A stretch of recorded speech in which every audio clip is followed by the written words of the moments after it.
Assalamu alaikum, I hope you're all doing well. This video is going to be my conversion story. My conversion to Islam. People always ask me how I found Islam and how I converted. And I'm sometimes a little bit shy and hesitant of telling them the story because it's kind of untraditional, unconventional. It's not like you said a Shahada and you just were a Muslim and you never looked back. But my story is a little bit different. I like to call it my journey with Islam rather than my journey to Islam, but you're gonna see why inshallah in a minute. Without further ado, let's just get started. I was born and raised in a rather non-practicing Lutheran Christian family. Lutheran Christianity is the main church or main religion in Finland, so I just happened to be Lutheran Christian. But like I said, we were never practicing. I only learned religion from the school and went to the church on like Christmas and Easter with the school, but we didn't, as a family, we almost never went to the church really.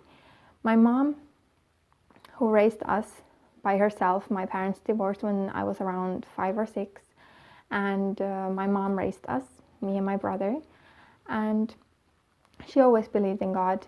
She used to talk about God a little bit. She believed that there was one God and there was no mediation between God and us.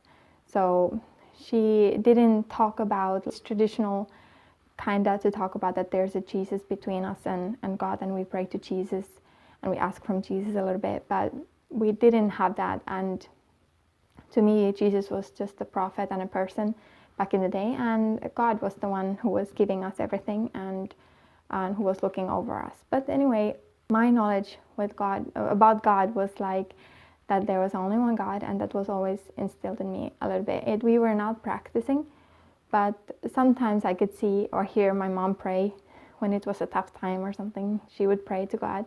And sometimes when I was young, I used to pray God to give me a bicycle or something. I'm gonna pray my rest of my life if you're gonna give me a bicycle. We were a very poor family. I would ask God to give me these things. But God was not actively in my life. He was just like in conversation, coming and going in our conversation throughout my life. That was the basis of my belief. When I came to the age of around 13 or 14, me and my mom, we started wanting and longing for something spiritual maybe in our lives. She may be more than me at the time. I was more like, I felt that I wanted to belong to some group or have a more spiritual life in some way, but I wasn't actively looking. My mom was doing all the research, but I was kind of like living there organically with her. And for us, we were looking for something more spiritual because from Lutheran we just didn't find it. It just didn't feel for us something happy, and that's like our personal experiences. This is nothing against Lutheran church or anything like that, but that was just how we felt.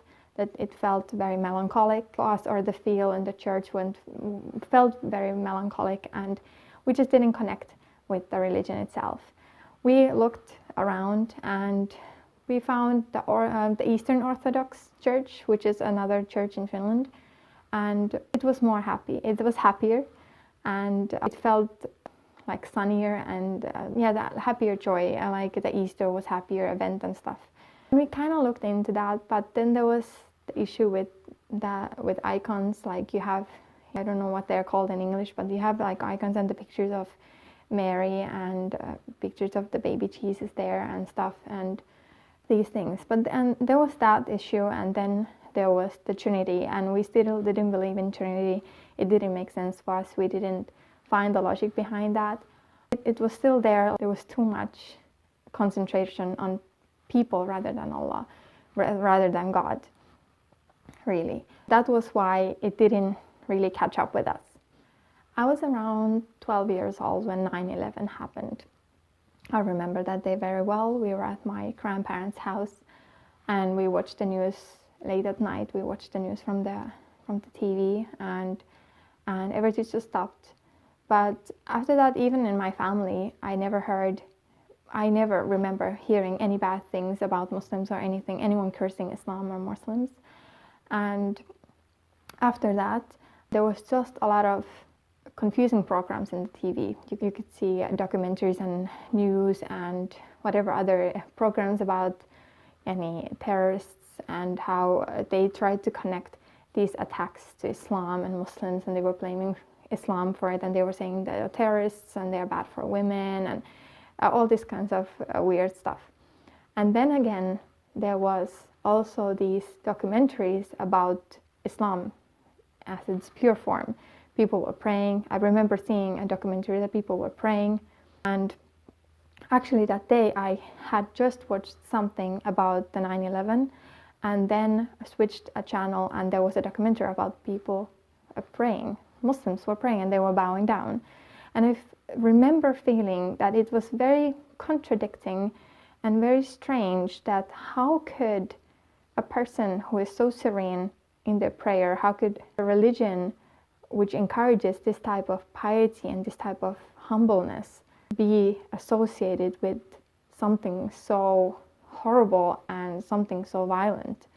It just seemed weird for me. At the age of 14, it just seemed like didn't add up. There's something, one of the other story is not correct.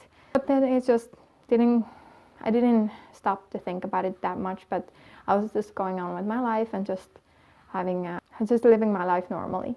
I lived in a small town, or we lived in a small town outside of Helsinki at that time. And in our city or in our town, we didn't have any Muslims there, or at least I never encountered Muslims. I never had talked with Muslims before. I've never really even seen a Muslim before. The only time I remember seeing a Muslim was when I was about 10 years old, and we were walking through our town and we saw this Muslim lady with the hijab on, and she was pushing a stroller, and my mom commented on her, and she said that oh, poor thing. She felt sorry for the lady. She felt sorry for the lady for basically what she was instilling, that poor lady, that she has to wear that thing and that she has to live in such a suppressive culture or religion. And we didn't know any better back then. We didn't have any idea what her life was, but we just made this judgment based on our preconceived ideas about it. But that was the only time I remember of actually seeing a Muslim, and I felt bad for her. I didn't hate her or anything like that, but I felt bad for her for no reason actually. And how wrong was I when I later found out about Islam, really. Fast forward to when I was 15, I remember watching something again. There was a program about 9/11 again in the TV, and I was watching it, and then I was saying to my mom, I was kind of rebellious at the time. I was like the different teenager. I was standing out from the crowd already. I didn't want to be the conventional way anyways, and I was a little bit rebellious towards the society anyway. So I just made this comment, half jokingly, to my mom, what if we convert to Islam? Haha, what if we convert to Islam? What if we become Muslims suddenly? And she surprised me by being completely serious, looking at me with a completely serious face and saying, I've been actually thinking about that. And I was like, seriously? What are you saying? Seriously? For reals? What's going on? What's going on in here? And she said, yeah, I've been reading about it and it seems pretty cool. It seems like something real. She showed me this website in Finnish that had basic information about Islam, and I went to check it myself. And the first thing I checked was the status of women, or what is the status of women in Islam? Because I was raised by an extremely feminist, strong Finnish woman, a single mother, and who had been experiencing domestic violence in the past. And I was taught that you don't take that type of nonsense from men. Oppression was not an option in our household or to me in any way. I went to check the status of women because, yes, I had heard some type of opinion of teachers in school about that. But I wanted to read about it myself, now that my mom showed this website. I went and read about it, and I found out that everything that I knew or thought I knew about Islam and Muslims was not real, was fabricated. That woman is really appreciated in Islam, especially mothers are extremely appreciated in Islam, and they are to be treated well and with respect. They are responsible of their own actions, and they are equal in the sight of God with men. Your sin is the same as a man's sin, and your good deed is exactly as good as the man's good deed.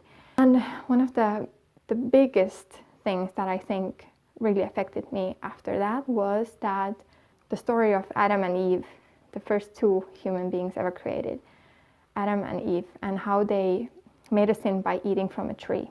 I have learned the Christian narrative about that, and now I learned the Islamic narrative about that. An Islamic narrative is that they were both responsible from eating from the tree, and no one over the other was to blame more than the other. So they both were responsible of their actions. It doesn't matter who did it first. They are both responsible for their actions of eating from the tree, and they are both as guilty, and they are both to be forgiven for their sins because they repented to God about that. That was the biggest thing, I think, for me, was that Eve was not put down as this deceitful woman who lured Adam alayhi salam to do the sin. That was a huge thing for me, and I've never heard that description before. That really affected me as a feminist woman back in the day. I think that was the biggest thing. After that, the next biggest thing was, for me, I was checking the dietary rulings, because I kind of knew a little bit that they don't eat pork, the Muslims don't eat pork, so I thought that I'm gonna check. I was like, oh, you don't eat pork, you don't drink alcohol. The alcohol was nothing for me. I knew a lot of teenagers my age back in the days used to drink in our town, but that was nothing for me, so it was easy for me to disregard. And so I just decided that the pork was an issue. What way it was an issue, I wanted to check if McDonald's hamburgers had pork in them. Because I was like, I can't live without my hamburgers. I can't live without my hamburgers. This is going to be very tough if McDonald's is selling pork hamburgers. But alhamdulillah, all was well, and they have 100% beef at the time. At the time I said, I wasn't so into the details of halal meat and all these type of things. It was just like, these were the two most important things for me. Women's rights and hamburgers. You could say that my priorities were balanced, I could say. So anyway, this is easy. I can do this. I can skip the pork. I'm not gonna miss it. It's okay. Most of the food I can eat. So it's kind of easy. So I can do it. After that, I checked how to do Shahada, how to do your declaration of faith. And in Islam, it's the most important thing is that it is between you and God. We call Allah, because Allah, you cannot put feminine or masculine from Allah. It's just one God, Al-Ilah. Allah means one God, worthy of worship. It was just between me and God. I said the Shahada, the declaration of faith, in my room, and just decided to become Muslim that day. And it was not that straightforward, now that I know. It was just the beginning of my journey with Islam. It was just, the seed was planted in my heart, and that was the start of my journey. I remember my mom, she started practicing more, she started wearing the garments, and she started learning how to pray. I was more like telling people that I'm a Muslim now, and I don't eat pork, but I was just living a normal teenager's life. I was very naive. I was healing from all kinds of things in the back in the days, which I'm gonna maybe talk about in another video, inshallah. But for me, it was just, seed was planted, and it was starting to grow its roots inside there and flourish from there. I wasn't practicing in any way. I was just absent. What is that called? What's that word? Abstaining. I was just abstaining from pork. I hope that's the right word. And just kind of let it mold, that little by little, taking seeds from here and there, information from here and there, and just kind of growing as a person. I was still young, and I was still a very broken person. It was just for me healing as a person and then growing as a Muslim. I was 15, like I said, when I became Muslim, or when I said my Shahada, my declaration of faith. I didn't practice much, but it was starting to grow. I went to a different city. I went to Helsinki to study high school. I was just growing and learning and healing as a person. But I was living like a normal teenager. You wouldn't have recognized me as a Muslim or to be a Muslim if you would have seen it in the streets. You wouldn't have recognized that. But I kind of observed the religion from my mom's actions and from my mom's interactions with people and these things. So it's kind of like it grew up in my head. When I was around 18, I had already known don't take any inspiration from these. Like this is not good. But I had known a Muslim man from online, who had connections to Finland, and I had known him for a couple of years as a friend or whatever, chit-chatty. That I was not practicing. Take any hints from this. When I was 18, I started having feelings for him. But back in the day, I remember that even I was not practicing Muslim, and he was not certainly practicing Muslim at all. I anyway felt that we can't be together, we can't have this type of relationship unless we are married. I decided to get married, and I was like 19 when we got married in Egypt. It was Egyptian, non-practicing, really non-practicing, not even praying or anything like that. And I was not practicing either. So it wasn't bothering me. I was just like, I don't want to live in the sin of relations outside marriage. But so we got married. And that day, somehow, I can't explain it in any other way except Allah put a seed in my heart, and like a seed of love towards Islam and love to learn more knowledge about Islam into my heart, because it sparked something inside me which is gonna go into my hijab story, which is gonna start my hijab story and continue my journey with Islam. I'll see you in my next video, inshallah. Assalamu alaikum.